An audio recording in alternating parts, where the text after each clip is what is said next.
We're going to talk about a story now that's on the back pages of quite a few of this morning's newspapers. And this was me in classic, what's the right way of putting this? Casual cricket fan fashion. Ashes watcher, test watcher, not really a day-to-day cricket fan.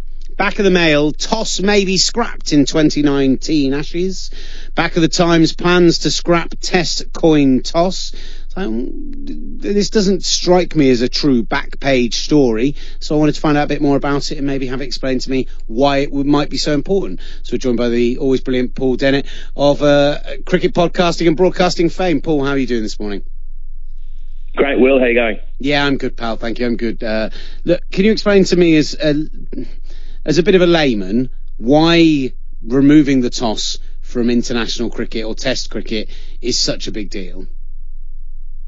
Well, firstly, I think it's a bad idea. I'll get to that. But the reason it's such a big, significant change is that for 140 years, everyone's turned up not knowing who's going to bat and not knowing who's going to bowl first. And so typically it's a big advantage to bat first, particularly in Australia.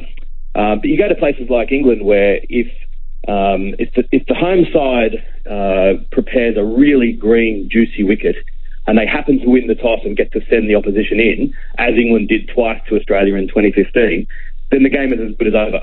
And so I think what they're saying is we've got to change that because of the fact that home sides are winning just all the time now. So make it such that, okay, prepare the greenest pitch you want, but be prepared for the fact that the opposition's going to say, okay, well, we'll have a bowl first. So it would be a pretty seismic change in the history of Test cricket. So essentially, the idea is that it's trying to balance out not allowing the home team to have such an advantage. But surely the suggestion that they've suggested on the back of the papers is that then the team who are playing on the road get to choose every single test. That's the suggestion, yeah. That feels like far too big a swing in the other direction. Well, I think the thing is that it's been so long since away sides have been able to win with any degree of consistency that it's got to that point in the 21st century where, I mean, it's been 2001 since Australia last won in England. It's been 2004 since Australia last won in India, and it's kind of, there's no change in sight. So I think that they've felt that they've got to do something, but I think that this is the wrong call. Not only would it give the away side a bit too much of an advantage, but it would encourage boredom. And that's the thing, that let's say you go to India and India happen to win the first test of a 5-test series, and they then say, well, given that the away side is going to bat first in all of the remaining matches, let's produce the most boring, lifeless, flat pitch in history to nullify that advantage, and we'll have 4 boring draws and happily win 1-0, and that's the last thing that Test cricket needs. So is there a solution to figure this out then? Is there a way of trying to get rid of this current existing advantage to the team who's preparing the pitch, or should that just be, is that just part of the sport? Is that you go for an away test series, it should be tougher for you? It should be, and I think that there's certainly part of it that's part of the sport, but where it takes another level is where it just seems to be the done thing that you say, okay, what can we do to juice the pitch up to disadvantage the away side even more?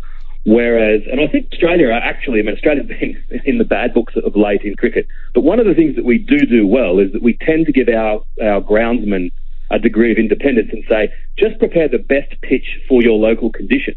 So because it's Australia, it'll be bouncy and fast and it's going to give the opposition some trouble, but they don't then take it to that extra level and say, and even juice it up further. And that's where I think what we need to do to sort of get some independence with groundsmen all over the world and say, okay, prepare the best wicket you can for your local circumstances, but don't make it crazy.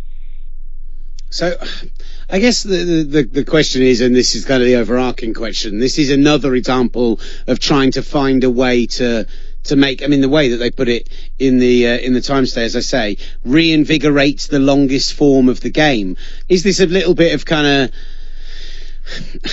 just scratching at any idea, anything that's out there that could potentially work, just to try and, I don't know, just picking names out of a hat almost in an attempt to try and find something to make this work, when clearly it isn't working at the moment, certainly over here. Look at the fourth-day version of the game, and the tendencies are down, players are out playing in international T20 leagues, and we always hear about the death of Test cricket. This feels just like an attempt to reinvigorate something that isn't really going the right way with it. Yeah, I think it's an attempt in the right spirit. I think a lot of people, when they first hear it, think, that's not a bad idea. But I think that then the negatives do start to come in. I don't think that Test cricket is necessarily, the product itself isn't that bad. It's just that they do need to focus on doing a few things. One, as I said, improve the pitch preparation. Two, I think have fewer Test matches and make them more special. The Ashes is a great example of what works. I know that if someone says to me, I've got a wedding on in July of 2019, I'm going to say I'm not coming. I'm going to be sitting at home on the lounge watching the cricket.